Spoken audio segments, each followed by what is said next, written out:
Selamat pagi adik-adik. Selamat pagi adik-adik, shalom. Kita bertemu lagi pada pagi hari ini di pelajaran pertama dari triwulan ketiga, ya. Jadi triwulan yang baru, yaitu triwulan ketiga dengan tema aktivitas murid Kristus. Nah, pelajaran pertama ini adalah mengenai gaya hidup gereja yang memuridkan. Nah, seperti apa gaya hidup? Pasti Alkitab juga mengajar kepada kita tentang gaya hidup, yang tentunya gaya hidup anak-anak Tuhan berbeda dengan gaya hidup dunia. Nanti kita akan belajar. Triwulan ini sangat aplikatif. Kita bisa menerapkan secara langsung di dalam kehidupan kita sehari-hari. Nah, saya harap adik-adik dalam 3 bulan ini terus mengikuti pelajaran demi pelajaran dari sekolah minggu ini. Sebelum kita memulai, kita akan berdoa dulu. Bapa, kami bersyukur kepada Tuhan pada pagi hari ini atas berkat, atas kebaikan Tuhan dan kasih Tuhan yang tidak pernah berkesudahan terhadap kami, adik-adik sekolah minggu dan selama kehidupan kami. Kami mau bersyukur karena kami punya Allah yang luar biasa. Kami memuji nama Tuhan. Sebentar kami akan mempelajari firman Tuhan. Tolong kami Tuhan supaya kami bisa mengerti, dan tolong kami juga dalam kehidupan kami boleh melakukannya. Terima kasih Bapa untuk setiap firman yang boleh kami dengarkan, yang kami boleh pelajari. Karena hanya di dalam satu nama Yesus Kristus kami berdoa. Amin. Amin. Kita belajar tentang gaya hidup. Apa sih gaya hidup itu? Gaya hidup itu gampangnya itu seperti kebiasaan sehari-hari, cara berpakaian kita dan sebagainya. Nah, pasti gaya hidup kita seperti tadi saya di dalam pendahuluan, gaya hidup kita sebagai anak-anak Tuhan pasti harus berbeda dengan gaya hidup dari dunia. Nah, seperti apa gaya hidup anak-anak Tuhan? Kita akan belajar dari Kisah Para Rasul 2 pasal 2 ayat 41 sampai dengan 47. Pastor Alex akan membacakannya bagi kita. Kisah Para Rasul 2 ayat 41 sampai ayat 47. Demikianlah firman Tuhan. Orang-orang yang menerima perkataannya itu memberi diri dibaptis, dan pada hari itu jumlah mereka bertambah kira-kira 3.000 jiwa. Mereka bertekun dalam pengajaran rasul-rasul dan dalam persekutuan. Dan mereka selalu berkumpul untuk memecahkan roti dan berdoa. Maka ketakutanlah mereka semua, sedang rasul-rasul itu mengadakan banyak mujizat dan tanda. Dan semua orang yang telah menjadi percaya tetap bersatu, dan segala kepunyaan mereka adalah kepunyaan bersama. Dan selalu ada dari mereka yang menjual harta miliknya, lalu membagi-bagikannya kepada semua orang sesuai dengan keperluan masing-masing. Dengan bertekun dan dengan sehati, mereka berkumpul tiap-tiap hari dalam bait Allah. Mereka memecahkan roti di rumah masing-masing secara bergilir dan makan bersama-sama dengan gembira dan dengan tulus hati, sambil memuji Allah. Dan mereka disukai semua orang, dan tiap-tiap hari Tuhan menambah jumlah mereka dengan orang yang diselamatkan. Demikianlah firman Tuhan. Haleluya. Amin. Ya, terima kasih Pastor Alex. Kita akan melihat sekarang itu yang kita tadi baca adalah ayat-ayat tentang bagaimana jemaat mula-mula sebagai jemaat Kristen yang mula-mula yang dibentuk. Latar belakangnya adalah pada saat itu di kota Yerusalem, sebelumnya di kota Yerusalem, Petrus itu berkhotbah. Kemudian di hadapan banyak orang. Kemudian orang banyak menjadi tertarik dan terharu mendengar khotbah Petrus. Oleh karena itu ketika Petrus menantang mereka, banyak orang yang kemudian bertobat. Dikatakan di dalam Alkitab, kurang lebih 3.000 orang pada saat itu bertobat dan menerima Yesus Kristus. Nah, pada saat itu terbentuklah satu jemaat Kristen yang mula-mula. Nah, di sini kita akan mempelajari bagaimana gaya hidup mereka di dalam sesuai dengan pengajaran yang disampaikan oleh Petrus kepada mereka. Di dalam ayat 42, ayat dan 43 kita melihat di sini mereka melakukan pengajaran. Setelah orang-orang itu dibaptis, kemudian mereka selalu berkumpul di Bait Allah untuk menyelidiki Alkitab, untuk mendengarkan pengajaran dari rasul-rasul. Nah, mereka selalu ada waktu untuk mendengar tentang firman Tuhan. Bagaimana para rasul mengajarkan mereka tentang kehidupan, kematian, dan kebangkitan Yesus Kristus serta maknanya. Nah, firman Allah ini dimaksudkan bertujuan untuk supaya jemaat mengalami pertumbuhan di dalam kehidupan mereka.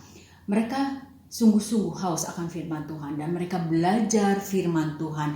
Mereka menyukai persekutuan dengan saudara-saudara seiman mereka. Mereka memecahkan roti disebutkan di situ dan kemudian juga mereka berdoa. Pengajaran yang benar disertai dengan persekutuan dan juga berdoa membuat mereka bertumbuh.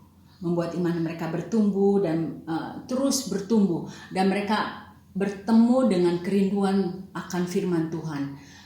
Itulah ayat 42 dan 43 bagaimana mereka belajar firman Tuhan. Dan firman Tuhan itu membuat mereka bertumbuh secara rohani. Nah, kita lihat di ayat 44 sampai dengan 46. Di situ kalau kita baca ayat-ayatnya, mereka hidup di dalam kebersamaan. Manusia sebagai makhluk sosial itu kita tidak dapat hidup sendiri. Kita memerlukan orang lain untuk berinteraksi. Nah, demikian juga dengan para jemaat. Mereka jemaat Kristen pertama juga merasakan kebutuhan itu. Mereka merasakan untuk berinteraksi, merasakan untuk bersekutu dengan teman-teman mereka yang sama-sama menyembah Tuhan. Dan kemudian mereka merasakan adanya saling ketergantungan satu dengan yang lain karena mereka ingin bertemu, mereka ingin sharing, mereka ingin belajar firman, belajar firman Tuhan. Nah, kemudian Petrus mengajarkan satu kebutuhan kepada mereka bahwa mereka perlu sebagai orang-orang Kristen, mereka perlu bersekutu bersama. Mereka perlu hidup di dalam kebersamaan. Nah, kebersamaan apa yang dibangun di dalam kehidupan berjemaat. Pada masa itu kita melihat kebersamaan seperti apa. Nah, kalau adik-adik melihat dari halaman 3 di buku sekolah minggu, ada beberapa kebersamaan yang mereka lakukan ketika mereka bertemu. Saya akan bacakan. Mereka semua orang yang percaya itu menjadi bersatu, membentuk kebersamaan yang dibangun oleh mereka bersama menjadi satu jemaat Kristen pertama. Mereka selalu hidup bersatu yang diwujudkan dengan menggunakan apa yang mereka miliki bersama-sama. Jadi mereka sangat bergantung satu dengan yang lain. Mereka menggunakan apa yang mereka miliki bersama-sama secara bersama-sama. Dan yang kedua adalah orang-orang percaya itu menjual harta yang dimiliki itu untuk saling membantu. Jadi kalau ada yang berkekurangan, mereka tidak ragu-ragu untuk menolong, ya.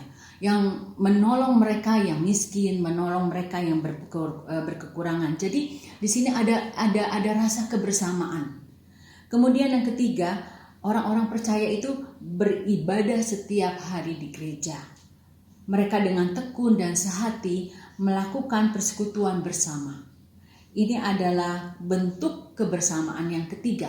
Dan bentuk kebersamaan yang keempat diwujudkan melalui persekutuan itu secara bergilir dilakukan di rumah orang-orang percaya. Jadi bergiliran di rumah-rumah orang yang percaya sambil kemudian mereka makan bersama dan bergembira, memecah roti bersama. Dengan tulus hati mereka juga memuji Tuhan. Itulah yang dilakukan oleh jemaat-jemaat Kristen pertama pada masa itu di dalam mewujudkan hidup di dalam kebersamaan.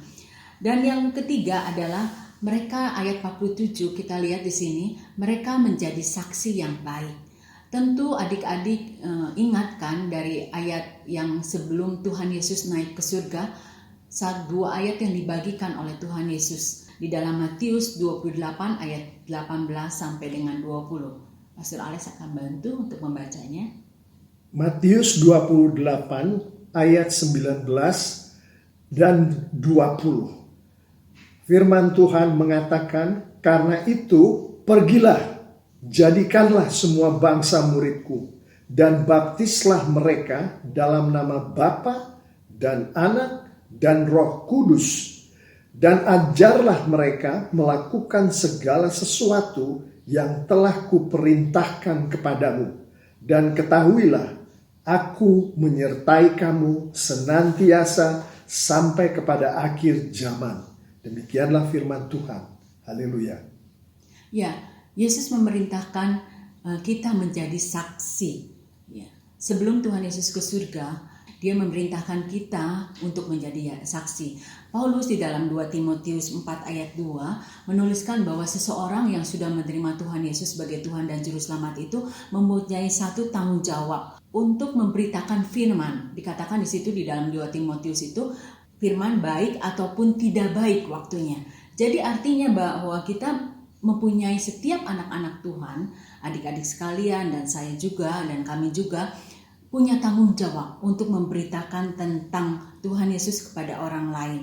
Nah, Paulus mengatakan baik situasinya baik ataupun tidak baik, kita harus siap. Jemaat Kristen pertama juga memiliki gaya hidup menjadi saksi bagi mereka yang belum mengenal Tuhan Yesus. Nah, itulah bagaimana mereka menjadi saksi. Kehidupan mereka sebagai jemaat Kristen itu kemudian menjadi saksi bagi orang-orang yang belum mengenal Tuhan Yesus. Sehingga dikatakan di dalam firman Tuhan itu, ketika mereka orang-orang yang tidak mengenal Tuhan Yesus melihat gaya hidup, kebiasaan daripada jemaat-jemaat yang pertama, dikatakan makin banyaklah orang-orang yang kemudian bertobat. Adik-adik, mengabarkan Injil bukan saja mengabarkan Injil secara verbal, tetapi seperti jemaat Kristen ini, mereka mengabarkan Injil melalui kehidupan mereka, sehingga kehidupan mereka bisa dilihat oleh orang banyak dan kemudian banyak orang yang bertobat. Itulah gaya hidup yang dibangun oleh jemaat Kristen yang pertama, gereja mula-mula pada saat itu. Nah, kesimpulannya dari ayat-ayat yang kita tadi perhatikan adalah gaya hidup gereja yang memuridkan adalah jemaat yang senantiasa belajar Alkitab dan bersekutu, adik-adik. Jadi belajarlah Alkitab dan selalu bersekutu. Kemudian gaya hidup mereka juga selalu memuji Tuhan, berdoa, dan berkumpul untuk makan bersama. Mereka saling berbagi berkat dan dengan kerelaan hati juga kita melihat bagaimana mereka menjual harta mereka atau mereka berbagi harta mereka untuk menolong orang-orang yang susah, orang-orang yang berkekurangan. Setiap hari mereka berkumpul secara bergilir di rumah masing-masing. Mereka telah mengalami keselamatan yang luar biasa dan menikmati keselamatan itu yang diberikan Tuhan Yesus kepada mereka secara bersama-sama. Dan hidup mereka kemudian menjadi kesaksian bagi orang sekitarnya.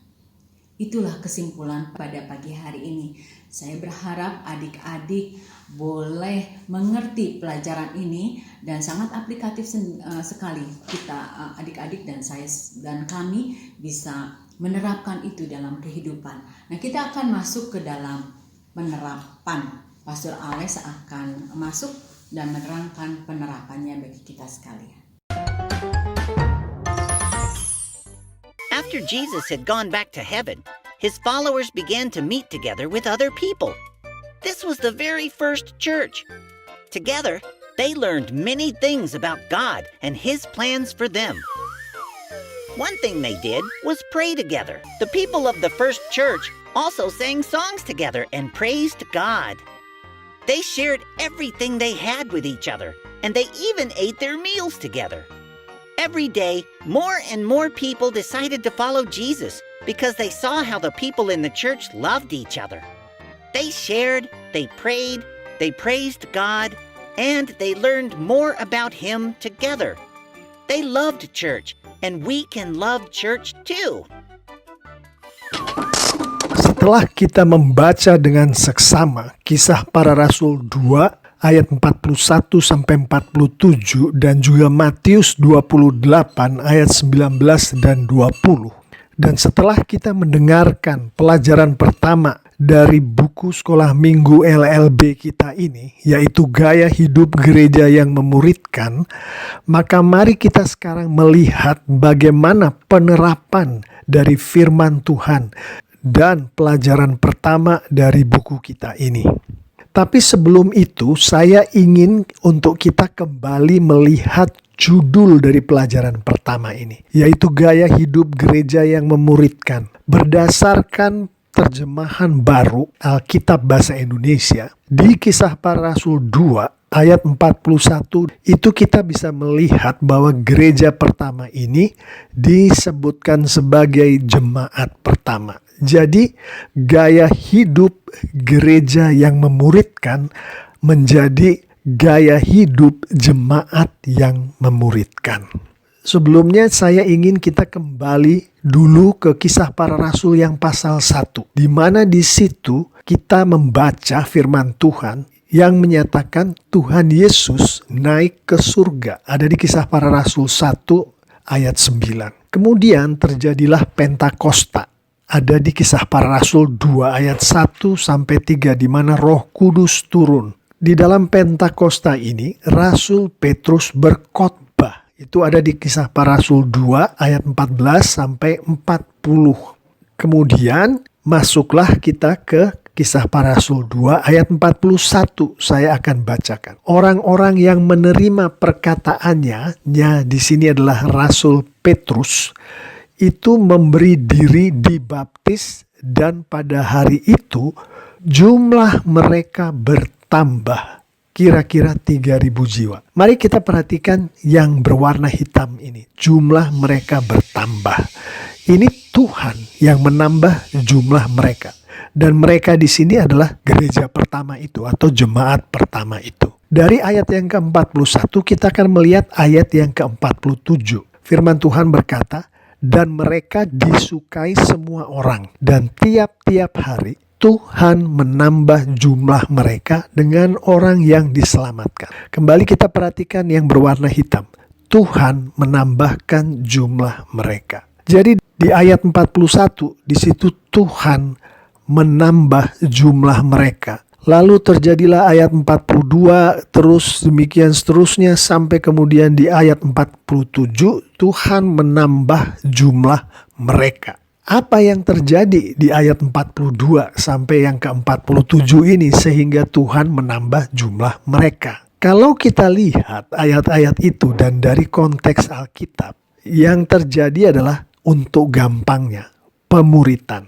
Dan pemuritan ini bisa terjadi dengan luar biasa karena gaya hidup dari jemaat pertama. Nah, gaya hidup inilah yang kita mau pelajari dan terapkan di pelajaran 1 di kitab sekolah minggu kita ini. Inti daripada gaya hidup jemaat pertama itu ada di Kisah Para Rasul 2 ayat 42. Saya akan bacakan. Mereka bertekun dalam pengajaran rasul-rasul dan dalam persekutuan, dan mereka selalu berkumpul untuk memecahkan roti dan berdoa. Kita lihat yang berwarna hitam lagi. Bertekun, pengajaran rasul-rasul, persekutuan, berkumpul, memecahkan roti, berdoa. Itu adalah gaya hidup dari gereja pertama atau jemaat pertama yang menyebabkan Tuhan menambahkan jumlah mereka.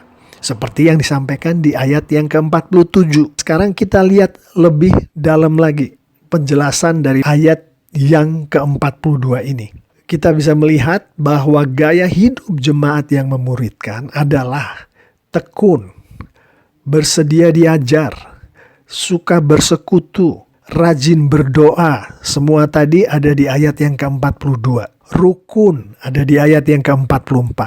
Murah hati ayat 45. Penuh sukacita ayat 46. Tulus hati ayat 46. Gemar memuji Tuhan, ayat 47. Disukai orang, suka bersaksi, bertumbuh.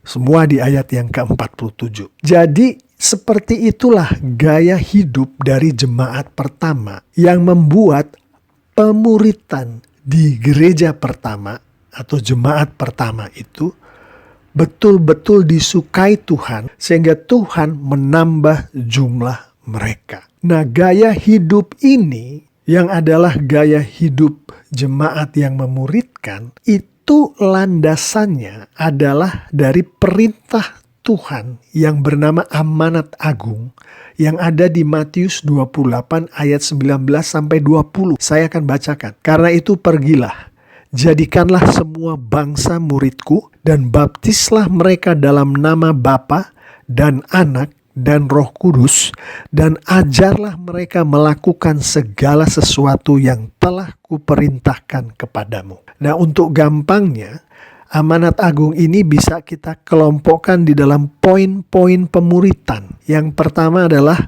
penjangkauan. Ini dari pergilah tadi. Kedua adalah penginjilan. Ketiga adalah pemuritan. Nah, ini dari jadikanlah semua bangsa muridku. Untuk menjadikan murid harus penginjilan dulu setelah penjangkauan. Yang keempat, pelayanan. Pelayanan ini diambil dari baptislah. Karena untuk seseorang dibaptis dan setelah dibaptis harus dilayani. Jadi poin keempat di sini adalah pelayanan. Dan poin kelima adalah pengajaran. Seperti yang di tinta biru itu. Semua ada di tinta biru.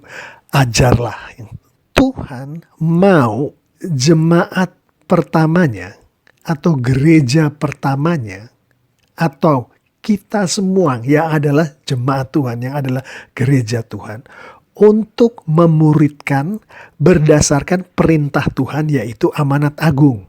Memuridkan orang untuk menjangkau. Memuridkan orang untuk menginjili. Memuridkan orang sehingga orang ini bisa memuridkan orang lain lagi. Memuridkan orang untuk pelayanan.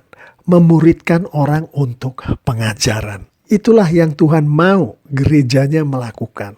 Dan Tuhan berikan amanat agung untuk membimbing gerejanya atau jemaatnya untuk supaya mereka bisa memuridkan dengan baik. Nah, sekarang kita gabungkan Matius 28 dengan Kisah Para Rasul pasal 2 yang sudah kita baca tadi. Untuk memuridkan orang di dalam penjangkauan, maka gaya hidup dari jemaat adalah suka bersekutu dan tekun. Untuk memuridkan orang supaya bisa menginjili dengan baik, maka gaya hidup jemaat, baik yang memuridkan maupun yang dimuridkan, adalah rajin berdoa, gemar memuji Tuhan, suka bersaksi, tekun, untuk memuridkan orang, sehingga orang ini bisa memuridkan orang lain lagi. Maka gaya hidup jemaat, baik yang memuridkan maupun dimuridkan, rukun, bertumbuh, tekun, untuk memuridkan orang, supaya orang yang dimuridkan ini bisa melayani dengan bagus. Maka gaya hidup jemaat adalah murah hati, penuh sukacita, tulus hati, disukai orang, dan tekun untuk memuridkan orang sehingga orang yang dimuridkan ini bisa mengajar dengan baik. Maka baik yang memuridkan dan dimuridkan, gaya hidupnya adalah bersedia diajar dan mengajar, bertumbuh dan tekun. Jadi demikianlah penerapan dari firman Tuhan dan pelajaran 1. Untuk ringkasnya, mari kita lihat seperti berikut. Tuhan mau menambahkan jumlah jemaatnya. Menambahkan jumlah gerejanya. Seperti terlihat di ayat 41 dan 47 tadi. Dan untuk itu terjadi, Tuhan mau jemaatnya atau gerejanya memuridkan. Dan Tuhan berikan perintahnya di dalam hal memuridkan ini, yaitu amanat agung. Di dalam amanat agung Tuhan mengatakan, memuridkan supaya si murid bagus dalam penjangkauan. Memuridkan supaya si murid bagus di dalam penginjilan. Memuridkan supaya si murid bagus di dalam pemuritan ke orang lain lagi. Memuridkan supaya si murid bagus dalam pelayanan. Memuridkan supaya si murid bagus di dalam pengajaran. Dan supaya semua itu bisa terjadi dengan bagus sesuai dengan yang Tuhan mau, Tuhan memberikan petunjuk melalui Kisah Para Rasul pasal 2 ayat 42 sampai 47 tadi, yaitu supaya si jemaat baik yang memuridkan maupun yang dimurid memiliki gaya hidup yang kondusif untuk terjadinya pemuritan di dalam gereja atau jemaat itu, termasuk gereja atau jemaat di mana kita sekarang berada di gereja-gereja lokal kita, yaitu tekun, bersedia diajar, suka bersekutu, rajin berdoa, rukun, murah hati, penuh sukacita, tulus hati, gemar memuji Tuhan, disukai orang, suka bersaksi, dan bertumbuh. Jadi itulah penerapan dari firman Tuhan dan pelajaran yang baru kita baca, kita renungkan, kita doakan, kita diskusikan bersama. Mari kita sebagai jemaat Tuhan, sebagai gereja Tuhan, berlutut, berdoa, memohon kepada Tuhan, urapan dari Roh Kudus Tuhan, sehingga kita boleh diberi Tuhan ke-12 gaya hidup tadi, yang akan membuat rencana Tuhan memuridkan seluruh bangsa di dunia melalui amanat agung bisa terjadi di zaman kita, bahkan melalui kita masing-masing, melalui sekolah minggu kita masing-masing, melalui gereja kita masing-masing. Amin. Itulah penerapan yang sudah dipaparkan oleh Pastor Alex dengan jelas. Kita akan masuk di dalam ayat hafalannya. Ayat hafalan pada minggu ini adalah dari Kisah Para Rasul 2 ayat 42. Adik-adik jangan lupa ya untuk mengirim ayat hafalan ini, dihafal dan mengirimkannya kepada kita. Nanti kita akan ketayangkan di minggu yang akan datang. Kita akan berdoa untuk menutup pelajaran pada pagi hari ini. Pastor Alex akan berdoa bagi kita. Bapa yang bertahta di kerajaan surga yang kami sembah di dalam nama putramu yang tunggal Tuhan kami Yesus Kristus. Kami bersyukur atas firman-Mu Bapa di surga. Kami bersyukur atas Roh Kudus-Mu Bapa di surga yang Engkau berikan kepada kami semua, anak-anak-Mu. Engkau urapkan kepada kami semua untuk kami boleh mengerti firman-Mu, untuk kami boleh melakukan firman-Mu di dalam kehidupan kami sehari-hari. Bapa, biarlah itu yang terjadi di dalam kehidupan kami sehari-hari. Apa yang barusan kami pelajari, kami lakukan dengan kekuatan Roh Kudus-Mu untuk kemuliaan nama-Mu, untuk kebesaran kerajaan-Mu, untuk gereja-Mu boleh semakin bertambah jiwa-jiwa yang Engkau panggil ke dalam kehidupan keluarga-Mu Bapa di surga. Terima kasih Bapa untuk itu. Kami mohon juga Engkau berkati gereja kami, Engkau berkati keluarga kami, orang tua kami, adik-adik, kakak-kakak kami. Engkau berkati guru-guru sekolah minggu kami, dan juga Engkau berkati murid-murid sekolah minggu yang lain sesama dengan kami. Semua untuk kebesaran dan kemuliaan nama-Mu Bapa di surga. Di dalam nama Tuhan Yesus Kristus kami sudah berdoa mengucap syukur. Haleluya. Amin. Oke, kita ketemu lagi minggu depan. Sampai minggu depan adik-adik tetap semangat. Jangan lupa untuk tetap sehat. Oke, tos dulu. Oke, tos. Oke, bye. Sampai minggu